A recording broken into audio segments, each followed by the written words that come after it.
Hello guys, this is LS Vijay. Welcome to 319 இந்த வீடியோவில் நம்ம என்ன பார்க்கணும்னா திருக்குறளுக்கு அதிகாரம் நம்பர் 32 என்ன செய்யாமல் இருக்கிற குரல் நம்பர் 9 பார்க்க போகிறோம். குரல்: பிறர்க்கின்னா முற்பகல் செய்யின் தமக்கின்னா பிற்பகல் தாமே வரும். ஒரு பொருள் என்னன்னா,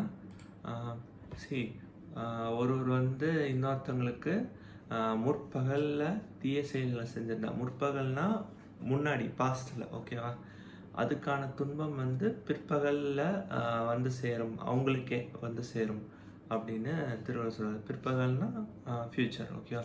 ஸோ நீங்கள் எவ்வளோ பெரிய பாவம் துன்பம் எது செஞ்சாலுமே அது வந்து எகெயின் உங்களுக்கே வரும், அதே வரும் இல்லை அதுக்கு மேலே வரும். ஸோ கர்மா இஸ் பூமராங் சொல்லுவாங்களே, அதுதான் இதோட மீனிங். ஸோ எப்பயுமே நம்ம சைடு வந்து எப்பயுமே ஹாப்பினஸ், பாசிட்டிவ் எனர்ஜி, நன்மை இதுவே நம்ம எல்லாருக்கும் கொடுத்தா நமக்கும் அதே இது கிடைக்கும். நன்றி.